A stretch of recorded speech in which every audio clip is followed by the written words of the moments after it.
Ano ang kinalaman ng deserted na opisina na ito sa Facebook page na Pilipinas Today? At ano nga ba ang Pilipinas Today? News outlet daw, pero PR firm ang nagpapalakad. Nakita mo na siguro tong Pilipinas Today sa Facebook. News group ang branding, milyones ang followers, may regional pages pa. Pero base sa isang investigasyon ng Rappler, gumastos na sila ng at least 138 million pesos sa ads on social issues and politics sa Facebook. Ilan sa mga ito ay tila nagpapabango ng imahe ng mga politiko. Di lang yan, pinapatakbo rin ang Pilipinas Today ng isang political consulting firm na connected sa isang grupong nadawit sa troll operations di umano sa isang eleksyon sa United States. Kapag sinearch mo yung Pilipinas Today sa Facebook, may makikita kang at least 36 pages na may pagkapareho yung branding. Pero pag inisa-isa mo sila, makikita mo na hindi pala sila original na Pilipinas Today. Rebranded pala galing sa mga lumang fan page at community page. Mga 31 sa mga ito, nagpatakbo na ng ads on politics and social issues sa Facebook. Dito sa Meta Ad Library, makikita mo kung sino yung mga nagpatakbo ng political ads sa Facebook. Dito makikita mo rin kung sino yung nagbayad sa mga ad at kung magkano na yung nagastos nila. Sinearch namin sa Meta Ad Library yung mga page na may Pilipinas Today at nakita namin na gumastos na sila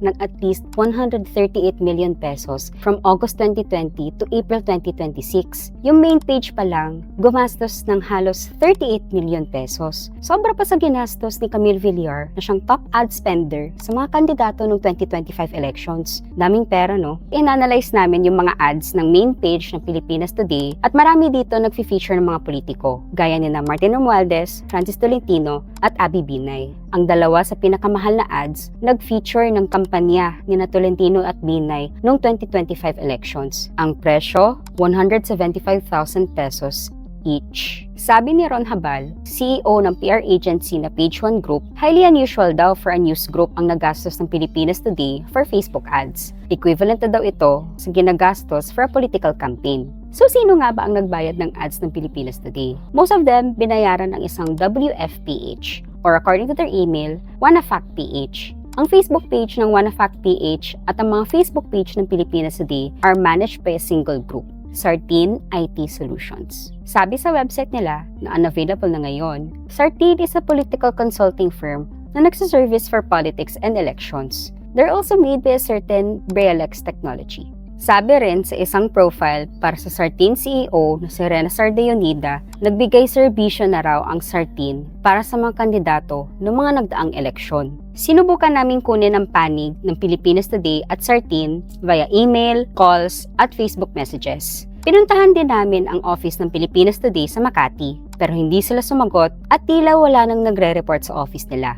But in the end, Sartin never really denied, or they even actively advertised that they're a political, what is the word that they used? They dabble, or they really thrive in changing minds or pushing for political agendas. Ang Minda News ng 2024 may nakuhang report from the now-defunct Pacific News Center sa Guam, United States. Sa Trollgate report ng PNC noong 2018, may mga Facebook ad daw para sa mga kandidato ng gubernatorial election sa Guam na binayaran in Philippine currency.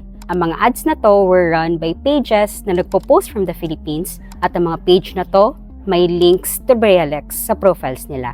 Ang lehitimong balita may sinusunod na ethical standards kung saan katotohanan at serbisyong publiko ang dapat manaig, hindi dapat political na interes. So kung political consulting group ang nagpapatakbo ng news group na Pilipinas Today, ano nga bang tawag sa kanila? Pink slime journalism. So sila yung mga nagpapanggap and very politically partisan yung mga yon. Pero nagpapanggap din sila na news. And they can work in many different ways. So pwedeng they aggregate from different kinds of content as well. Pero ito, napaka-politically motivated. Dagdag ni Habal, may karapatan ng publiko na malaman kung anong binabasa nila online. Whether lehitimong balita ito, PR, or kung ano man. Kung may magpapanggap mang balita, pero may agenda pala, dapat nila i-disclose yun. Outfits like Pilipinas Today that do pink slime journalism come at a time kung kailan inaatake ang lehitimong balita, dinideprioritize ng social media platforms, at napipilitang mag-layoff ng mga staff. So ngayong kumukonti na ang mga nagbabalita ng mga storya na kailangang malaman ng publiko, sino ang nakikinabang? Ang mga may political na interes at may pera.